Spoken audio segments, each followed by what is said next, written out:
Alright Bears, I'm your Den Leader Sheldon. Welcome to our Scout meeting today. Let's get started with our Scout Oath, Scout Law, and our Pledge of Allegiance. Alright Scouts, go ahead and give me the Scout hand salute. If you're not in uniform, put your hand over your heart for our Pledge of Allegiance. I pledge allegiance to the flag of the United States of America and to the republic for which it stands, one nation under God, indivisible, with liberty and justice for all. 2. All right, Bears, let's go ahead and do the Scout Oath. Why don't you go ahead and give me the Scout sign and repeat after me. On my honor. On my honor. I will do my best. I will do my best. To do my duty. To do my duty. To God and my country. To God and my country. And to obey the Scout Law. And to obey the Scout Law. To help other people at all times. To help other people at all times. To keep myself physically strong. To keep myself physically strong. Mentally awake. Mentally awake. And morally straight. And morally straight. All right, 2.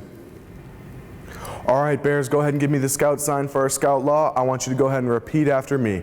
A Scout is. A Scout is. Trustworthy, loyal. Trustworthy, loyal. Helpful, friendly. Helpful, friendly. Courteous, kind. Courteous, kind. Obedient, cheerful. Obedient, cheerful. Thrifty, brave. Thrifty, brave. Clean and reverent. Clean and reverent. All right, good job, guys. Go ahead and put the Scout sign down. All right, Bears, today we're going to focus on our history of our flag and what our flag means as well. So let's go ahead and let's get into it. First off, our flag has 3 colors, red, white, and blue. Let's go over each of those colors. Our red stands for sacrifice. So anytime that someone sacrifices their life for our country to make it a better place, that's what it stands for. Originally, it just stood for soldiers who died in battle. But as our country grew up and grew older, we realized that common day people can sacrifice their life to make our country a better place or to sacrifice their life for other members of our country. So now it kind of stands for anybody who died making America a better place or helping somebody. So we think about firefighters, police officers, paramedics, Martin Luther King Jr. When he died to make our country a better place for civil rights in the United States, it stood for him because he died and he sacrificed. So our white also stands for the beauty and nature in America. So when we really think about the United States, it's really big. We have national parks, we have state parks, we have all this lush greenery. Not many countries have that now, and we still keep that really sacred to us as Americans. So we think about the boundary waters, right? All that beautiful land, we want to protect it. We want to make sure the animals are protected in it. We want to make sure the plants are protected. We want to make sure the mushrooms are protected. Everything is protected in America because our beauty and our nature, and that's what the white stands for. And now we move on to our blue. Our blue is really important to us as well because it stands for justice. Justice in the United States is very cool. It's very different from other countries in the world. For instance, John Adams is the one who defended the soldiers in the Boston shooting, the shot heard around the world that kicked off the revolution as well. And John Adams defended those soldiers because he said our nation is a nation of laws, not a nation of the mob. So that's pretty cool. Now if we move on to our individual shapes and cool things within our flag, we talk about our 13 stripes, right? Our 13 stripes stand for our 13 original colonies within the United States, and we want to make sure we accept them and let them know that thank you for fighting for our independence from the Great Britain. Now we move on to our stars. Our stars stand for our 50 states. Now we actually didn't have 50 states to start. We had 13, right? Our 13 original colonies. But as our country grew bigger and bigger and bigger, we realized, oh, we need to add more stars for every single state. Now I got a cool question for you Bears. What are those last 2 stars to be added? Well, they are Alaska and Hawaii. Those are our last 2 stars. And a really cool fact for you Bears, we might add 2 more stars in our lifetime, which is awesome, I think. We may add Washington, D.C., they would like to become a state, and the territory of Puerto Rico really wants to become a state.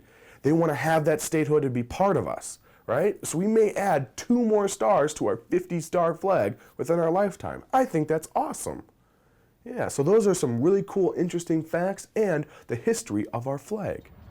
Hey Scouts, today we're outside of here of the Minnesota State Capitol. And with me today I brought our fellow Den Leader Ben because today we're going to talk about the Pledge of Allegiance and what it means to us and why we do it. So of course, on our uniforms, we have our flag, right? Our flag is on there because we are Scouting of America. Different countries have different flags. And every single Scout meeting, we always start with the Pledge of Allegiance. Now, where does that pledge come from? Ben, do you know who the original guy was? It was Francis Bellamy, I think was his name. Yeah, and he came up with the concept of our pledge in 1892. Yep. Right? And it was a lot different from what we say today. It was originally, I pledge allegiance to the flag of our country. Right? And so we changed it all the way throughout time. And we moved it around. Like, for instance, we added the phrase under God in the 1950s. Right?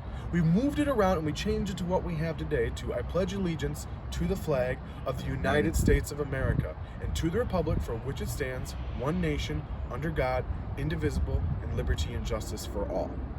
We say that not only in Scouts, but sometimes we even say it in our schools. And we say it because we are a nation of America, right? And so different Scouts among different areas might say something different, but Scouts here, we always start with our pledge to show our love and appreciation for the United States. Thank you guys for joining us here. I hope you guys enjoyed seeing our Capitol building and learning a little bit about the pledge.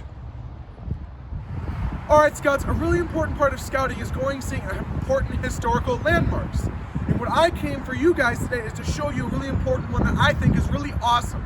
Behind me is the gun from the USS Ward. The USS Ward was the first cruiser to fire upon a Japanese submarine on December 7th, 1941.